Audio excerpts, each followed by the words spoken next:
Hey peeps, welcome back to the Growth Lab podcast. I'm your host Matt Harris and I run the Growth Lab, a lead generation consultancy for cleaning businesses. This is the first of a 3-part tech series where I speak with the founders, CEOs and C-suite execs of some of the biggest cleaning platforms in Europe and the US. We kick off the series with Housekeep, and in today's episode I chat with founder and CEO Avin Rabheru MBE. Avin started Housekeep in 2014 with £5,000 and 1 cleaner. Today, 2,000 cleaners and tradespeople use the platform, with Avin and his team aiming to turn Housekeep into a £100 million plus business in the next 5 years. Avin began his career investing in young, growing businesses and identified that the most successful of them operated in large, fragmented markets with low investment in tech.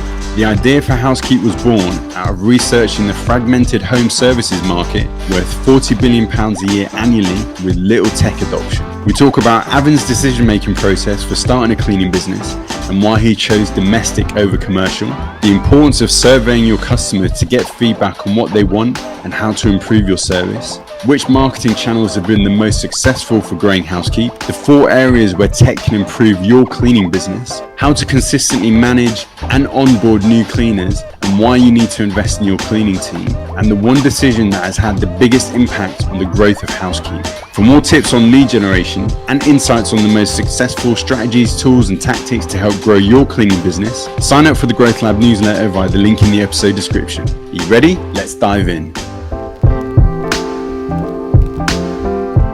Hi guys, welcome back to the Growth Lab podcast. Really excited about this episode. I'm here with Avin Rabheru, founder and CEO of Housekeep. Looking forward to diving into how he started Housekeep and is looking to scale it to a £100 million business. So Avin, welcome to the show. Hey, good to see you. Would you mind just telling the listeners how you got started with Housekeep? Yeah, of course. So I've probably got a slightly unusual background for Housekeep. I spent about a decade working as an investor in young growing businesses across the UK and Nordics. So usually businesses that had a proven revenue model, a few million of turnover, we'd invest capital and expertise to try to grow them to tens of millions or hundreds of millions of turnover. I've been doing that for about a decade and started with a kind of structured piece of work around what business could I start myself, and was looking for big markets where the supply base is fragmented, where there's the opportunity to do it better with technology. There's quite a sort of well-worn path. I was looking at the home services market and it really fits the bill, with lots of local profitable players, but very few people have managed to get across services and across geographies. And so I looked at cleaning, and of course the recurring element of having this nice ongoing relationship with the household struck me as interesting, because you get the customer theoretically forever. Yeah. That was the genesis of the idea, the kind of market piece. And from there I got my hands dirty, quite literally, and the rest is sort of history. Did you do the first clean? I did, yeah, absolutely. If whatever business you're going to start, you need to understand it best than the next person out there. So I was aware I didn't know anything about cleaning, so I thought, well, let me try to see if I can get some customers, and I got some customers. And then I thought, well, let me see if I can, clean their homes and make them happy, and they were. And then I thought, well, can I get a cleaner to clean their homes and make them happy? And I could. And then I said, can I get 2 cleaners to do it and make them happy? And I could, and ... And but really, I thought that understanding how cleaning worked and what cleaners did was just critical to my early knowledge. And so, for example, I can tell you that you can't clean 5 homes on the 2nd of January after everybody's had New Year's Eve parties. And I know how physically tiring and exhausting it is. And how to optimize travel routes and where you don't have phone reception in central London, all of which fed into the early business model. So you started with domestic first. What made you choose domestic over commercial? I was looking at different business models, and I was interested in commercial cleaning as a model as well. I guess domestic cleaning struck me as a more open space, and I had a bit of expertise in consumer services, so I kind of knew a little bit about consumers, not as much as I do now. And so I had a bit more natural affinity for the space, and I thought that the space looked much, much wider open. Whereas on the commercial side, certainly for bigger contracts, there was a chunk of expertise I just didn't have at the time. How would we win the contract for Heathrow Airport, didn't have a starting point for that. I do sometimes wonder whether that was a mistake and whether I perhaps didn't, if I'd spent a bit more time on the research, but I would have ended up saying actually commercials more interesting because the contract value is higher. There's obviously contracts rather than kind of soft subscriptions. So I'm not sure whether that was the right decision or not, to be honest. And we sometimes sort of joke about whether it should have been office keep rather than housekeep, but we've not got around to it quite yet. Well, you never know. There's opportunity in the future, right? So it's certainly another direction to go in. So talk to me about how you won your first sort of batch of customers. It was all, of course, it was just word of mouth. So I was trying to figure out what is it that customers care about. And so I begged and borrowed and I stole and demanded and harassed everyone I knew into filling out this survey about customer demand. And we asked, some very basic stuff like, what are the things that you look for when trying to find a cleaner? What matters to you? Where are you getting good service? How much would you pay? And one of the things that became quickly apparent in that survey was that lots of people who just were friends and family, who, as the survey got forwarded around friends and their friends, lots of people were looking for a cleaner right now. And so quite a lot of people replied to the survey with, yes, can you get me a cleaner now? I want you to get me a cleaner. And I think the first sort of cohort of 7 customers came from that group, and some are still customers, which is quite nice. And it was really properly word of mouth. And then from there, we started to try to test and work on different marketing channels and grow it out from there. And over time, what has proven to be the most successful marketing channel from you after testing, going from word of mouth to now? I'm guessing online is obviously quite big. Which has been the most successful for you? Yes, we deliberately try to keep marketing channels diversified. We don't want to be reliant on a single channel. There are a few different channels that have broadly been effective, although some of these have only been effective after years and years of trying to get them to work. So let's put them in the following broad categories. So the first would be online digital. That would be your Googles, your Facebooks, Instagrams, Twitter, sort of advertising. So I think that's a fairly well-known path for online digital businesses. So that's not surprising. I guess the second would be some of the more offline sort of direct activities, things like flyering, door drop, and so on. Again, we'd be able to get them to work after a lot of time. Third category would be partnerships, so working with companies who have like customers who say, hey, actually Housekeep's a good opportunity, a good cross-sell opportunity. And then last and probably the most important is word of mouth, and that's the hardest to crack. But of course, we own it when we own it. And the cleaning industry in particular, and of course, particularly in domestic cleaning, the way most people find a cleaner is through word of mouth. So actually it's the strongest channel, but it's the hardest to get right. And that's the sort of fourth big category. And how word of mouth, I think for cleaning in general is quite a strong inbound channel. How have you been able to consistently deliver a service that enables you to get the 4.9 I think out of 5-star rating that you guys are on in terms of reviews and feedback? Yeah, and I wouldn't say there's certainly no silver bullets here. It's a series of lead bullets, I think, as the phrase goes.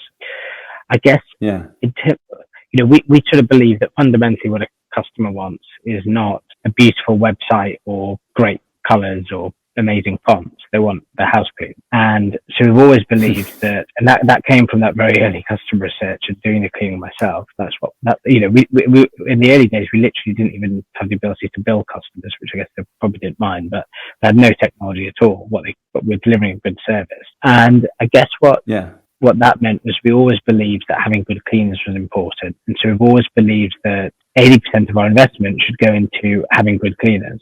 And if you get that right, that the rest flows. It's sort of been our belief, give or take a bit.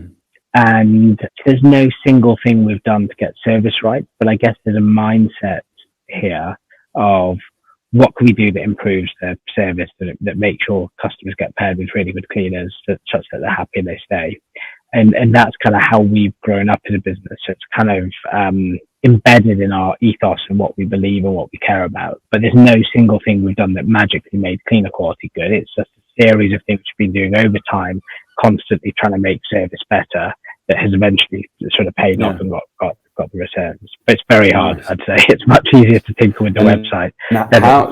What are some of the key elements then that you have focused on and that have evolved over time, which has, allowed you to maintain that consistency? Yeah, and look at, I should say we're yes, we do have a 4.9 star average rating, but we still want it to be higher. So we're nowhere near the finished product. I would say that first of all. I guess what I would say is we think it's a combination of kind of, I guess how would I put it? Let's say this: people, promises, and data.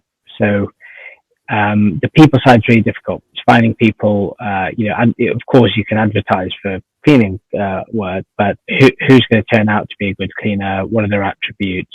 What are their behaviors like? And I think obviously some people are experienced as cleaners, but lots of people can become cleaners. It's a kind of job you can learn. It's not like you don't need a PhD in rocket science to do it. You can figure out how to be a good cleaner with a bit of help. And so the first part is sort of around people and finding the right people in the first place. The second is around process.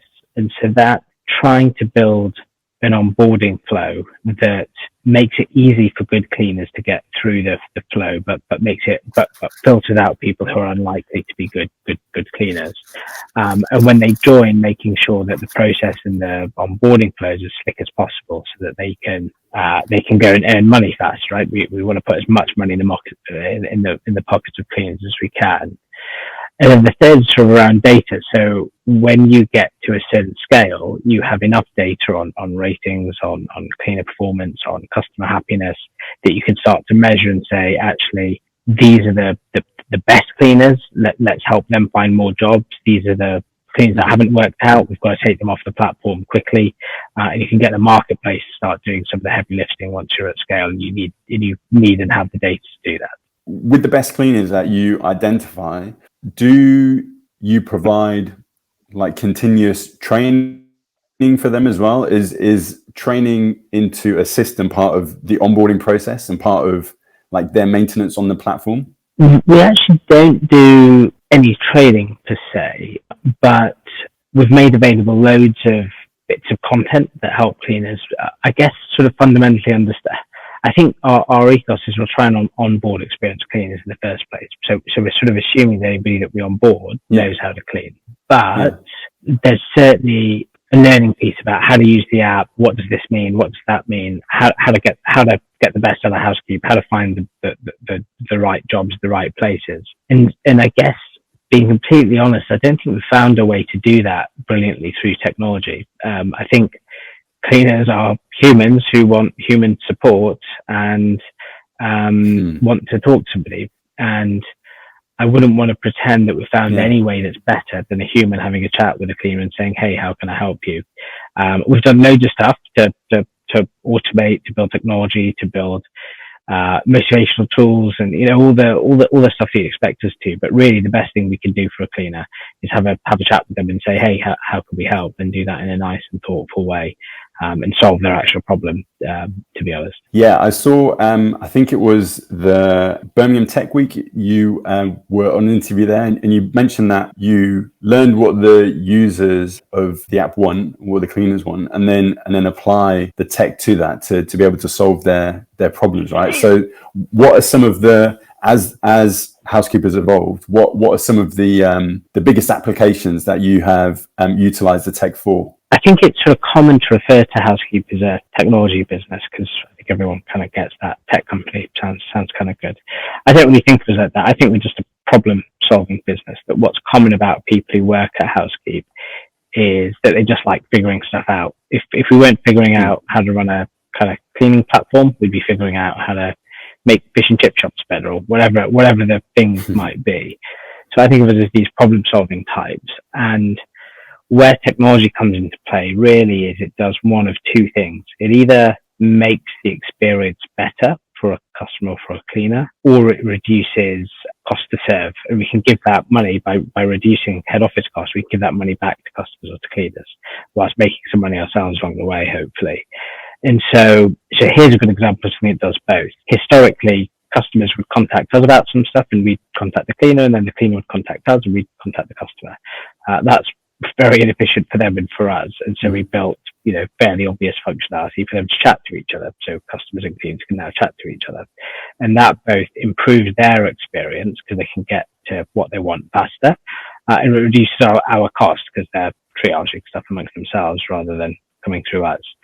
And so I guess that would be an example of something we learned by talking to users and figuring out what they wanted. It's like, hey, we want to be able to communicate with the other party, so we built the functionality to make that possible. And I think more generally, we've sort of understood that there are, from a customer perspective, there are probably only a handful of important journeys that the customer goes through. They want to book a clean, they want to try a different cleaner, they want to add some instructions. There aren't a huge number of things that a customer really needs to do.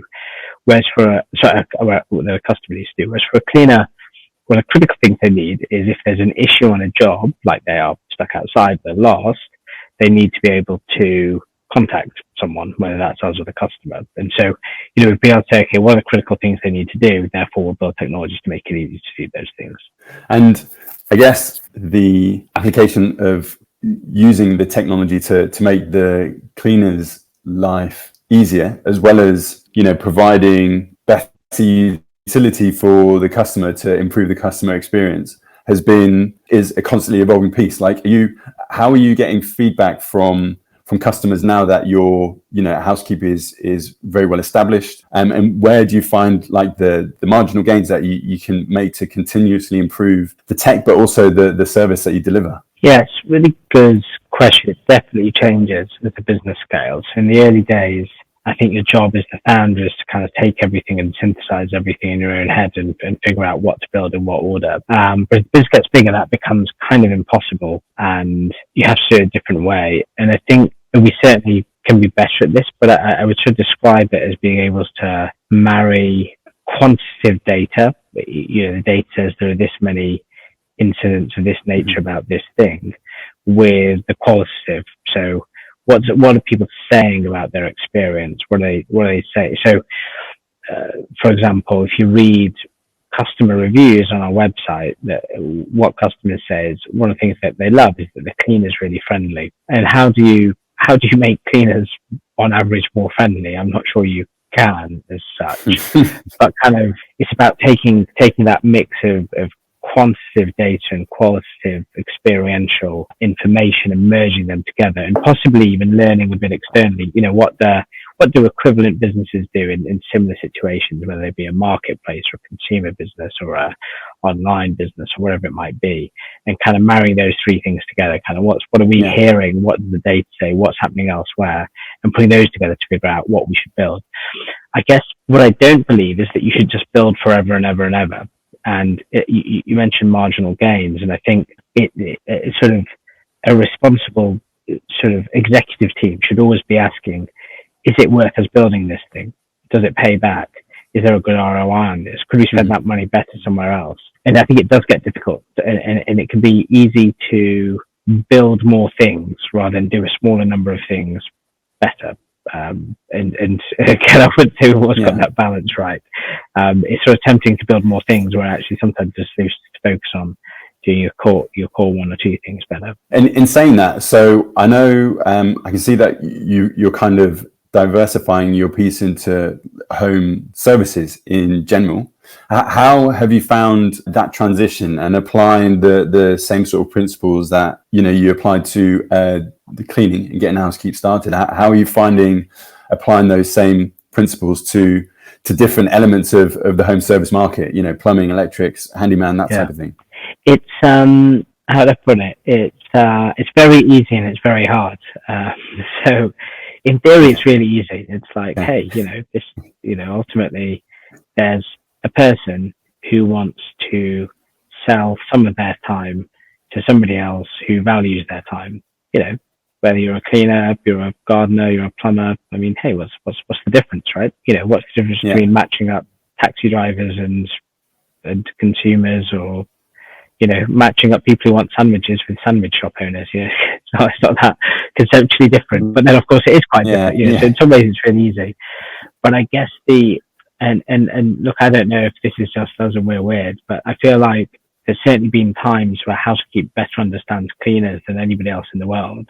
And I don't know how you go and better understand plumbers and electricians and gardeners and I don't know, taxi drivers and sandwich makers or whoever else, whatever other marketplaces we might try to build better than anybody else in the world. And of course, the first time we did it, effectively, I was the sort of central focal point for, hey, everybody, give me all the information. I'm going to synthesize that and in my head decide what to do next. Whereas you can't do that at this scale because I can't know everything about everything anymore, annoyingly, even though I'd quite like to. And you have to have an organization that does that. And it's really hard. And I wouldn't claim I know how to make the organization be able to do that. But I think anyone who's been through this kind of a business transition says that, there's a difference between you've somehow got to embed that obsession with learning, obsession with data, obsession with insight into the DNA of the business as opposed to individual people. There's quite a distinct difference to those two things. So, look, lots of other businesses have managed it. Lots of businesses have failed. We wouldn't be the first to succeed if we did it. So, but in some ways it's really easy. Actually, it's quite hard to execute on, especially when you're trying to grow your core business at the same time. It can be distracting, of course. So it's very easy and very hard. I'll stick with that. So thinking about the pure cleaning service delivery for Housekeep. So in a cleaning business owner's shoes, that doesn't necessarily, they don't utilize much tech within their business. What are some of the key applications that Housekeep do consistently that they could apply within their business and without necessarily having to rely on a lot of tech and a lot of data, like data-driven feedback as well? Yeah, and I think, and there's loads of off-the-shelf solutions as well that people could look at. And I think there are a few bits that are really important. One's around booking. So do people book in, and can you find a way to help people book online? Whether that's a form or using third-party software. Second is around job sort of routing. Again, there's no third-party, I think, apps out there that help you with job routing and so on. Of course, third is payment. You certainly want a way to automate payment. And I think one of the barriers to building a big business in this space in the past was you couldn't collect payment automatically, whereas you can do that now. And then I guess the last, but it's harder to do off the shelf, would be trying to communicate with cleaners through a digital app. But actually, it's quite hard to buy that off the shelf because it's not so easily built. But that would be the fourth piece for me, where tech makes a big difference. Yeah, I know, there's more sort of cleaning companies coming on now that are adopting and utilizing tech, but it's been a very, very slow take up. Do you think that's why, I know you mentioned that Housekeep isn't necessarily a tech focused business or a tech business, but do you think that because tech is at your core, that has kind of driven the really big growth that you guys have had over the last few years? And if it wasn't for the tech piece, then it wouldn't necessarily have grown as quickly. Yeah, 100%. And I think the point that I'm trying to make about technology is that it's not an end into itself. It's either improving the user experience or making it more efficient. But you can only improve the user experience so much without technology. Ultimately, if a customer wants to be able to edit or manage their cleans on the go, you need to be able to build a mobile app for that. And likewise, if cleaners want to be able to do a really good job and earn lots of money fast, you need to be able to get a mobile app into their hands. So, but I think we've started not with, hey, let's build some technology. We've started with, hey, let's build a really good business. How does technology help us do that? But absolutely, without the tech that we have built, we wouldn't be able to scale to the size we have. The operations, I think, would just fall over at a certain number of cleaners and a certain number of jobs. And what this allows us to do is keep service quality and experience quality high whilst doing more and more jobs over time. So in saying that, what's been the one decision whilst you've been running Housekeep that's kind of had the biggest impact on your growth? I think, like I said, I wouldn't say there's any, I don't look back at any single decision we made and think, oh, that was good. It's been a series of small decisions that we made over time. But I think, whilst I wouldn't call this a decision, I would say the sort of philosophy of focus on clean quality and everything else will follow has been right. So we took the view that customers care about clean quality. We took the view that means that we have to have the best cleaning base out there. We took the view that means we need to put the most money in the pockets of housekeepers. We call cleaners housekeepers. We want the best, and therefore we call them housekeepers rather than cleaners. And as a consequence, we asked, okay, how do we get more money in the pockets of the housekeepers than anybody else? And that's about lots of jobs, close together, high route density, make it easy to get new customers if a customer happens to leave, all those sort of things. And generally speaking, when we focused on that problem, the business has grown pretty fast. And when we've done other things, the business has not grown or not grown very fast. And so housekeepers, I just want to double click on that. So clearly there's, there's very much like a team, a sort of cultural element that underlies the business as well. Is that an element that you kind of focus on as part of the onboarding? You want, people that are in line with your values and to be able to, spread the word of that Housekeep brand, right? And to keep not just maintaining it, but to build upon it as well. Yeah, 100%. And look, in the early days, we didn't have any choice. So I, interviewed every cleaner. We'd asked them to do a trial clean of my flat. That was when I stopped cleaning, I suppose. We checked each of the new customers. Some of that stuff didn't scale. My flat wasn't big enough at some point to have it cleaned 4 times a day or whatever. But there were times when we did that, and that ethos really has stuck with us. And I think, I think I think it's probably typical for growing businesses. But when you start, you have this really strong ethos of we're really going to make sure every cleaner we put out there is going to do a good job. And then you try to scale it. And you slowly chip away at all the bits of your ethos and your beliefs that are really important until actually it's not as good as you'd want it to be. And we've certainly had that patch. And now we somehow have to have that ethos, those values at scale. And you can't do it by me talking to every single cleaner and me having them test clean my flat and the things at scale. And you sort of have to build a living, breathing organism, which is the Housekeep organization that does that, where it doesn't need me to say, here's what our values are. Our values aren't someone, and I never did, right? I never sat down with the cleaner and said, our values are, we care about customers and we want to do a good job, right? It was just obvious, right? But somehow you need to take these obvious things and make them obvious again, but at scale. And that's quite hard. Like I said, it's not straightforward. And we've definitely got it wrong along the way, many, many, many times.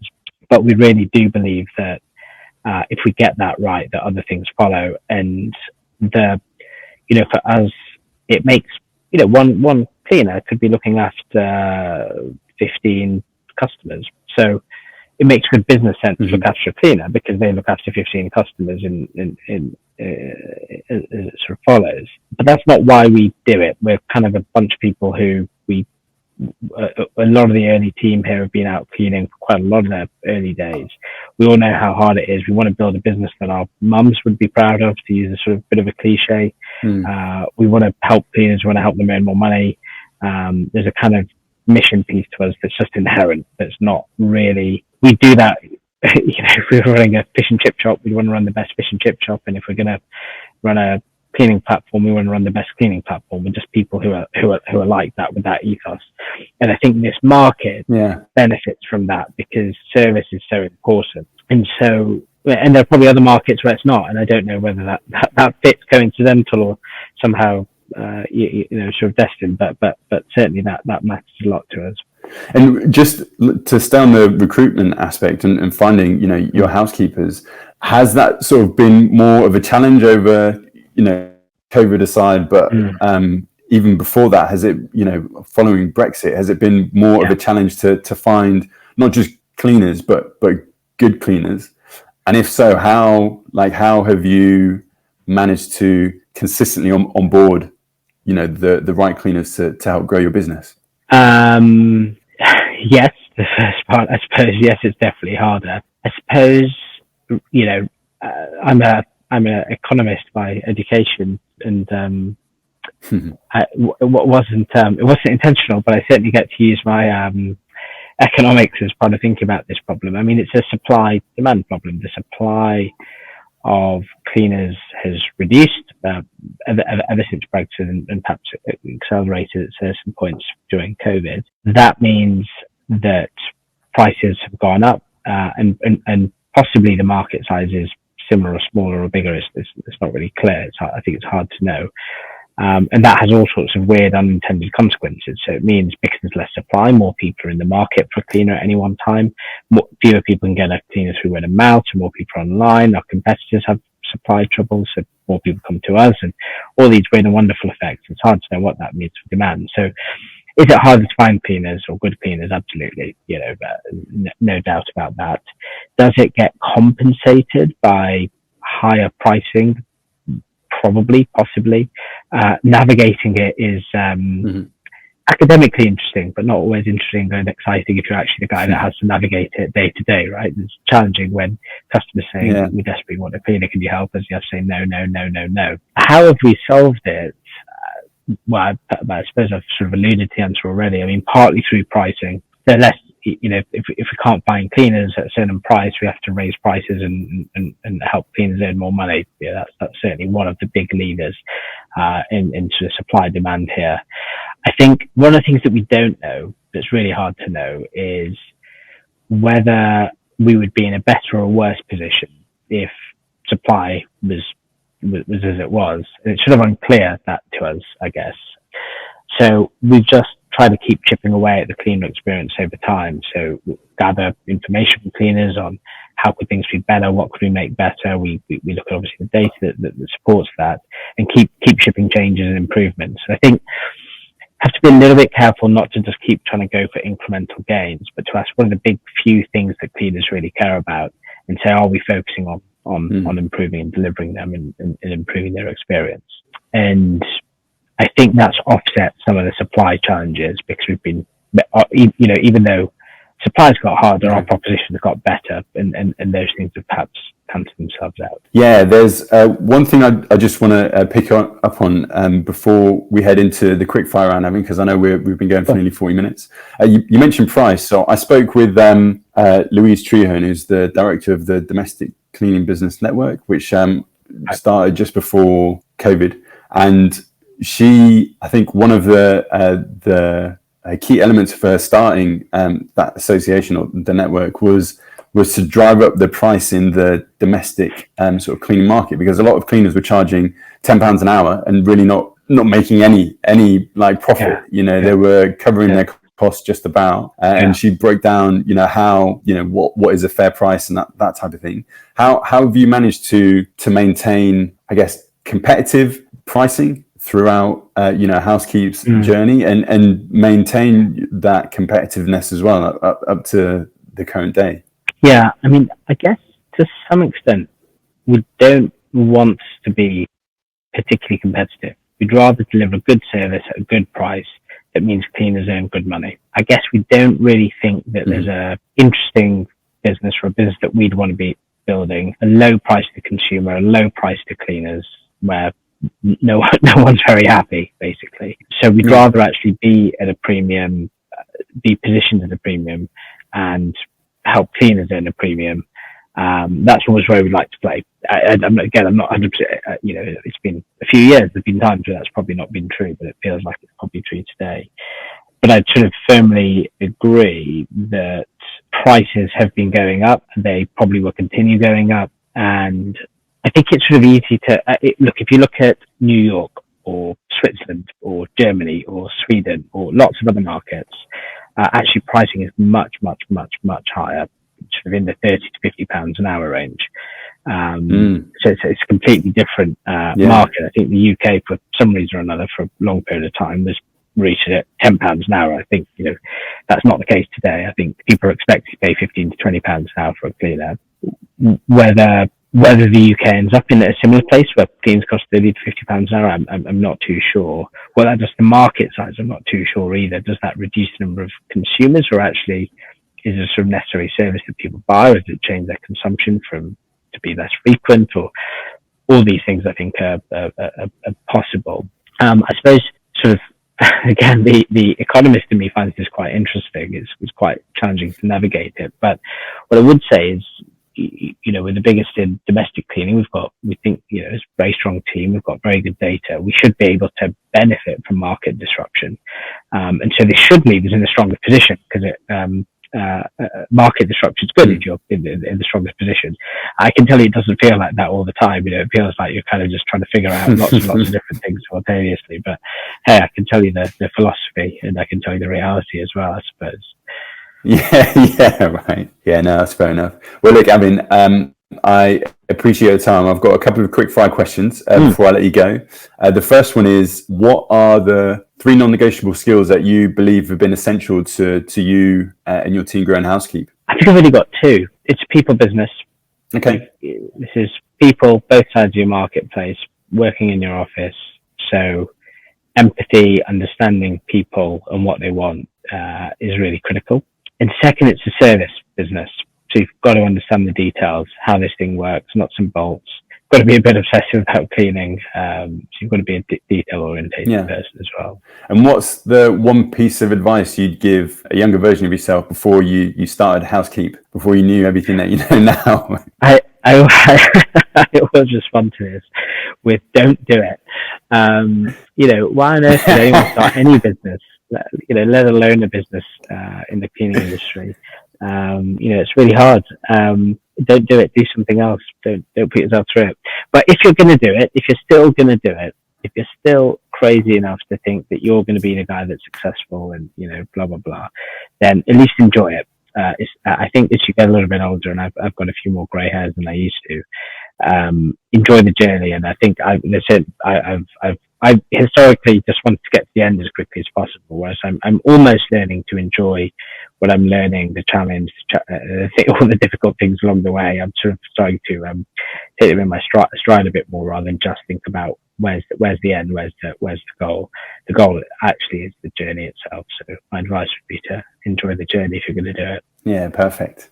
And look, Avin, where can people find you online? Where's the best place to connect? I'm on Twitter. I'm on LinkedIn, both under Avin Rabheru, so very easy to find. And you can find Housekeep under the same, housekeep.com, or on LinkedIn or Twitter. Perfect. Well, look, Avin, I really appreciate your time this afternoon. It's been a useful learning experience for me as well. So thank you very much for joining us on the show. And I'll speak to you soon. Absolute pleasure. Thanks for having me. Thanks to Avin for joining us on the Growth Lab podcast, and thanks to you guys for listening. You can access the show notes and resources via the link in the episode description. And if you enjoyed this episode, please share it with others who you think will find it useful across social media, or leave a rating and review on whatever podcast platform you listen to. You can also follow me on Twitter and Instagram at @Iam_Matt Harris. That's MATTHARRIS, to catch all the latest from the Growth Lab and how to generate more contract opportunities for your cleaning business. See you next time. And remember, if your cleaning business isn't growing, it's dying.